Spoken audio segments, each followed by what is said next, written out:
How'd I do in Hut Champs? What's the team look like? Why do I have no coins? And will I pull an icon for the 8th straight week in NHL 24? Sit back and let's find out. Now, this is definitely going to be my biggest team update video that I've done because over half my squad is now different. We'll start things off by completing the final team builder. That means I now have all 8 done, completely no money spent, by simply using rewards that I got throughout the year from Rivals, Squad Battles, and Hut Champs. Now, as long as EA doesn't change anything drastically, we should receive our next batch of Team Builder cards that will come in around 90 overall. And for anyone that's new to the game, it will more than likely require 287s to make the new 90 overalls. I also think that there will be more than 490 overalls. I'm thinking 6, maybe even 8, because there's no way EA would not have us buying more cards and making more Team Builders and just allowing us to cash in the 8 Team Builders that are available, which a lot of people already have now, for the next jacked up ones. Now, last week was an absolute roller coaster in Rivals. I got all the way up to 2,000 skill rating, and then I dropped back down to 1,900. And that's just how skill-based matchmaking works. Yo, suck! That being said, I was sick of my team, and I think this happens quite a bit to a lot of players. We kind of get to this point where we just kind of use players that we either pull or we've made, and because they're untradeable, you really can't do anything about that. So I decided that since I had 200,000 coins, I really wanted to make a drastic change. I also wanted to take advantage of some of the prices of cards that I had purchased earlier, namely the Global Series Willie Nylander and the Heritage Classic Connor McDavid. Both cards have been incredible, but I know that right now, given their going rate, that it was time to sell because they'll receive newer, better cards and those prices will plummet. Come on, Mr. President. Show me the money. So, like I mentioned, pretty much half my team got changed, and it's pretty drastic. In the last episode, I did an X Factor pack and was able to get Cale Makar. I already had his 87 overall, so I really didn't see any big rush to go out and make him, but since I'm struggling, it's time to bring in the big gun. So we power down Al MacInnis, get our power-up collectibles back that we rented by only going up to Tier 3 and Tier 4, and getting those collectibles back. Then it was time to power up Cale Makar and get him all the way up to his 89. However, because I had been saving all of my cards that were 83 and above for whatever future event, I really didn't have a plan in place, but I didn't really use any 83 to 85 and 86 overall card at all since, well, basically launch of the game. So I had a ton, and drastic changes call for drastic measures, so I used all of my 83 overalls and my 84 overalls to make as many power-up collectibles as I can, because Cale Makar wasn't the only card that we were going to go out and get. Now, a lot of people wonder, is it worth upgrading X Factors this high, because you're no longer renting the upgrade, because when you refund, you are only going to get 1 back, not 2, so you are effectively losing a power collectible. However, Cale Makar has a strong chance to win Team of the Year, which would get us a massive discount if you have the highest rated X Factor. And for anyone that doesn't know what Team of the Year is, essentially they're insanely powerful cards that will get free upgrades to match whatever the highest overall card for that player is out. So if Cale Makar gets a 92, you don't have to pay for an upgrade with Team of the Year, they just go up to 92. So, and regardless, he's always going to be one of the fastest players in the game. I'm completely okay with it. So welcome to the squad, X Factor Cale Makar. Next up, I needed to replace my 88 Heritage Connor McDavid, and after talking to a lot of people in the community, as well as just playing against him, Jaromir Jagr is a perfect complement to Alex Ovechkin, just based on the way I play. I love unstoppable force, I love cycling the puck. So Jaromir Jagr is the choice, and it was time to upgrade him to his 87. Now, because my first line is a little bit slower with Ovechkin and Jagr, as well as Joe Nieuwendyk,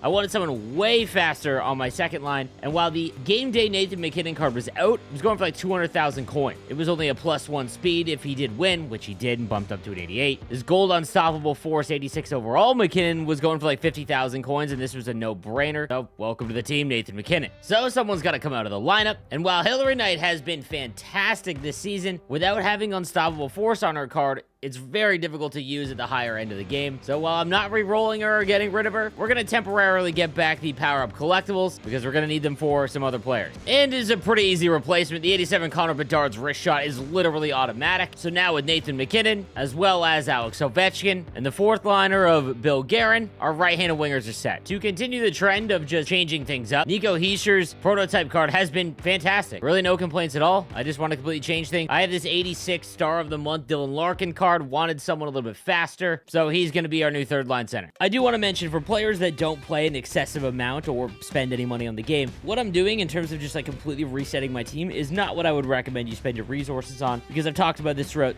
most of the game, that once you start getting into using more than one power-up collectible, when you refund them, you are going to lose it. So you have to be absolutely sure. And if you chase event master set cards, these will all get replaced by whatever future event comes out, the new hotness. Now, because progression is so slow, next month's master set players are more than likely only 88 overall, so I'm okay with it, which is why when upgraded David Juracek, I liked his 85. I think that he is a perfect defenseman card, especially with gold shutdown. But in all honesty, he's going to play in my third line, and I'm not going to use shutdown. I was just at a point where I would needed a brand new team. So David Juracek up to 87. So there it is. Fed up with Rivals. Went and changed half my lineup. Spent a ton of my collection fodder. But hey, even if it sucks, it's something new. So no regrets. Now it's time to see if any of it mattered. We win it again. I don't want to go for maybe. Let's go! Okay. Newendike capitalizes on the peeper. Nice block. Let's go over. Beeline it the other way. Yep. Throw it across. Newendike again. Okay. Use that speed of Bobby Orr. I love this Kevin Lowe card, man. All right, Makar. Toast. Coast to coast. Butter and toast, buddy.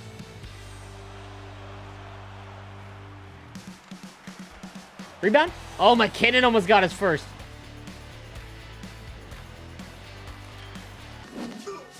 Oh, he drilled the bar. What a shot. Oh, Vetchkin, come on. Tap this. Let's go. I'm loving this first line. Loving the first line. They just can't get knocked off the puck. He is fast D-man. He just... Oh my God, what a save.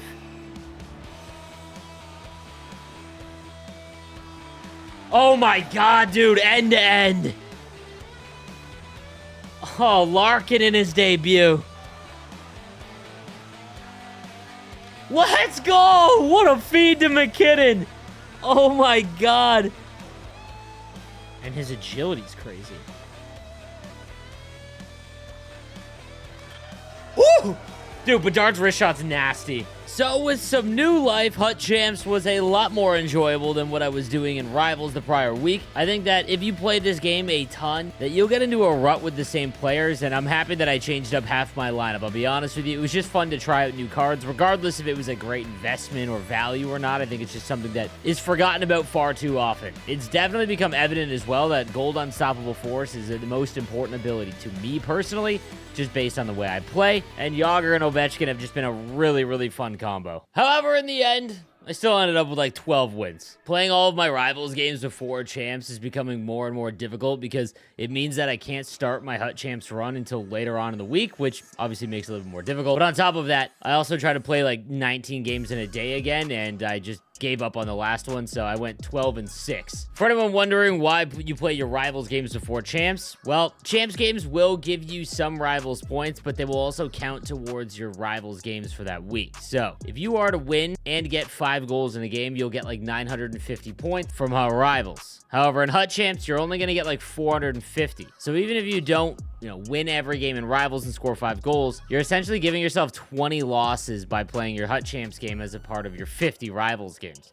If you play all of your Rivals games first, regardless if you win them all or max out points, you're going to get Ultimate. In Division 1 and 2, the rewards for Ultimate is insane. It's better than what you're more than likely going to get in Hut Champs unless you can, win 18 games. So that's why I do it, but it's definitely starting to take its toll, and it's also ridiculous. So now it's time for the rewards. With 8 Hut Champs collectibles, the best value is still the Mega Players Pack, regardless of what you're going to do with the cards or what you're trying to finish, whether it be Team Builders or Icon. You could just sell all of these cards, especially NHLers, due to the increased demand for team builder excitement, and you can make at minimum 30,000 coins per pack. It's just easily the best value, not to mention how many times I've pulled stuff out of them. This could, however, be the last week that I go all Mega Players Pack, simply because I'm pretty much set for team builders for the next 3 months. I'll explain why in just a little bit. So we rip all Mega Players Packs. We don't really pull anything of value at all, just more fodder for Icons and team builders, which is completely okay. I was also able to use some of my gold non-NHL players to make a few more icons, and we're getting pretty close to our first ultimate icon in Gretzky, Lemieux, and Gordie Howe. All right, here we go. We got 6 packs on the board. Let's get our icon. What do we got?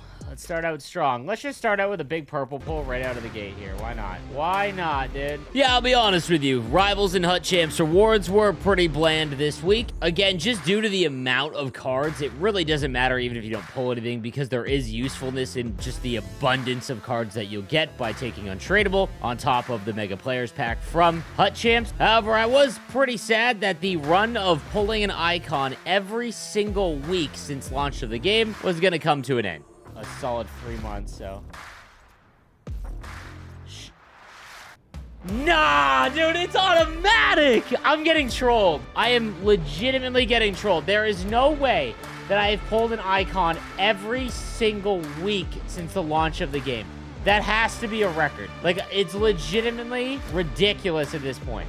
It's just, dude, it's just gonna be Boreas solving. Come on!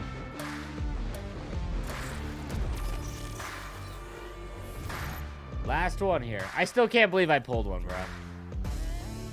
I almost threw up because I was like, give me Mario or give me McDavid, but we'll take it. You know, in 86, we got a purple pull. Now, I did mention that I'm pretty much broke now. All of my coins are gone, including the 500,000 that I got from selling McDavid and Nylander. So where did they go? Well, once I finished my 8th team builder, and I'm not even using a majority of them. Brisebois and Nieuwendyk are still the best cards in the game, or among them. Robitaille is starting to lose his effectiveness a little bit, and Leech and Lowe are also very good, but because there's a lot of other cards that are now passing 87 overall, there's a lot of other good options out there. And we also know that, judging on prior years of the game, we're going to get our next batch of team builder cards somewhat soon.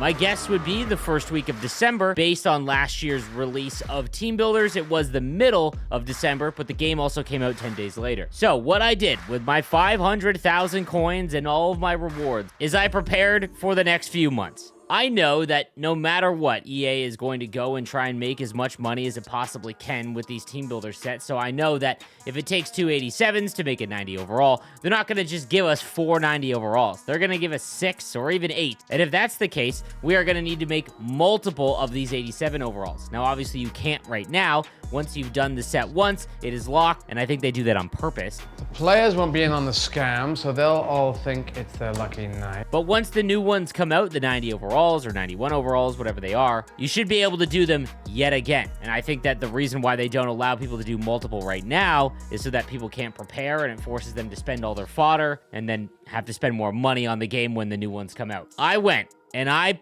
put together 24 teams worth of 84 team builder cards, which would be enough to net me 4 more 87 overall cards at the release of the next team builder set, which would then allow me to get 6 90 overall cards. Again, if this is going to remain like it was in the prior years. Couple things I want to note here. I did something dumb, and I was paying like $1,400-1,500 for some of these cards. I would recommend not paying anything more than $12. There's no need to rush this out. It is simply because, as someone who's no money spent and creates content on this game, I want to have the best cards as quick as I possibly can so I can give you guys thorough reviews on them. The best way for me to do this is to prepare for these team builders so that I can get them all almost immediately, and then I don't have to worry about team builders for quite some time, which will allow me to focus on Power Buy Con. Again, there is no rush. In all honesty, you can just keep saving your rewards and eventually fill up all of your team builder cards yet again. But this is just what I'm doing. I'm being very transparent about this to show you guys. Now, if there's any change in team builders and you have to make them some other way, these are all tradable, so I can just sell them back to the auction house and at least make back a good portion of my coins. But again, was not the most cost effective, but I am ready for the next team builders whenever they come out. Now, I know that was a lot of info and team building for this episode, but I think it was necessary to show you guys what happens when you're just struggling, annoyed, need to change things up, that it's completely okay to, man. You don't need to be locked into the same free cards you've been using for months.